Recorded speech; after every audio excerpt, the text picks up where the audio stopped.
এই যে বড় বউ, ওকে নিয়ে পীড়িত করলেই চলবে? এদিকে টেবিলের উপর যে এটো বাসনগুলো পড়ে রয়েছে সেগুলো মাজা কষা করবে কে? হ্যাঁ, কটা ঝি চাকর আছে? যাচ্ছি মা। চলো না দিদি, আমি তোমার সঙ্গে হাতে হাতে কাজ করি। ও বাবা, কি পীড়িত রে!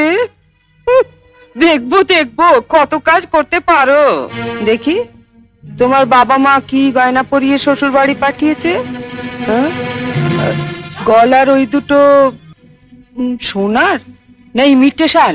আমার মা বাবা নেই, ছেলেবেলাতেই মারা গেছেন। আমি মামার কাছেই মানুষ। ও, মা বাবাকে খেয়ে বসে আছো? ধন্যি মেয়ে। এখানে এসে আবার তো নতুন করে মা পেলাম। ও বাবা, কি কাব্য মারা কথা রে বাবা। শিখে নাও মেজো বউ, শিখে নাও। আমার বাবা ওসব ন্যাকামি আসে না। নাও, খোলো দেখি হাতটা।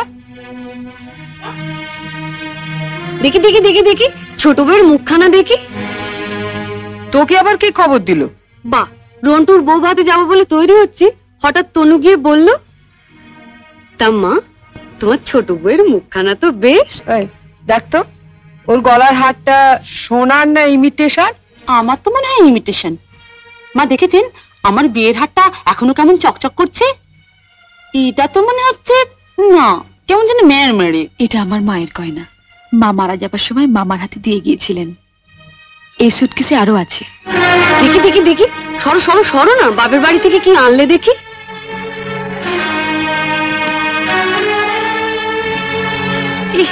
এ কি শাড়ি গো! ই মেয়ে, এ নিশ্চয়ই কোনো ভিখিরি বাড়ির মেয়েকে বিয়ে করেছে তনু। আমাদের বাড়ি ঝিরাও এর কাপড় পরে না।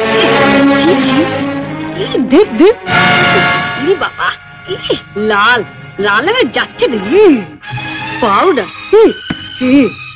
মা মা আমি ঠিক বলছি মা, এই নিশ্চয়ই কোনো বস্তি বাড়ি মেয়ে, নইলে বিয়েতে কেউ এরকম শাড়ি দেয়? দেখ দেখ, বাহ, এই শাড়িটা কিন্তু বেশ, তাই না মেজে বৌদি? মোটামুটি। মা, আমাদের এখন আমাগুলো মানিয়েছে। খুব সুন্দর মানিয়েছে। ভালো, খুব সুন্দর। আমি শাড়িটা নিয়ে যাচ্ছি, রন্টুর বউ ভাতে পরে যাবো। শোনো, রাত্রিবেলায় ভালো করে আমি এসে সুটকেসটা ঘেটে দেখবো, কিছু যেন শরীর রেখো না। মা, নজর রেখো। শাড়িটা রেখে যাও। রেখে যাবে মানে? শুনলে না, ও এটা পরে ওর বন্ধুর বউ ভাতে যাবে। বউ ভাতে যাবে? নিজের শাড়ি পরে যাক। বড়লোক বাড়ি বউ ভিখিরি মেয়ের শাড়ি ধরে টানাটানি করছে কেন? ও মা, মেয়ের কি চোপা গো!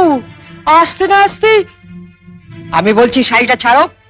না, আপনার মেয়ে না বলছিল আমার মামা যেসব শাড়ি দিয়েছে তা নাকি ওদের বাড়ি ঝিও পড়ে না? তামা, আপনি আপনার মেয়ের বিয়েতে এমন একটা শাড়িও দিতে পারেননি যেটা পরে রন্টুর বউ ভাতে যেতে পারে?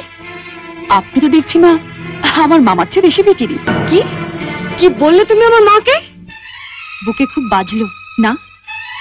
ঠিক আমার বুকেও এমনি করে বেজেছিল যখন তুমি আমার পিতৃতুল্য মামাকে বিক্রি বলেছিলে। চুপ কর ছোট। না, তুমি তো যত নষ্টের গোড়া। ও আসার সঙ্গে সঙ্গে 7 তাড়াতাড়ি কেন নিজের ঘরে নিয়ে এলে এবার বুঝতে পারছি।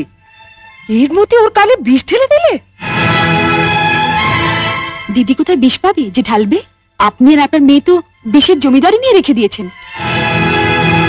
ছোট, শাড়িটা দিয়ে দে। না, আমার মামা খুব গরিব, বিয়েতে আমাকে ভালো শাড়ি না দিতে পারলেও এই শাড়িটা অনেক কষ্টে কিনে দিয়ে বলেছিলেন বাড়ির যিনি গুরুজন তার পায়ে দিয়ে প্রণাম করো। এ কি করলি হতভাগী?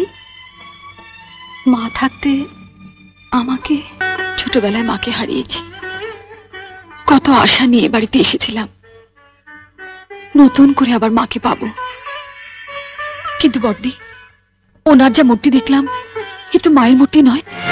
শাড়ি দিয়ে প্রণাম করলে আমার মরা মায়ের হাতটা কষ্ট পাবে। শুনলে মেজে বৌদি, শুনলে? যত বড় মুখ না তত বড় কথা।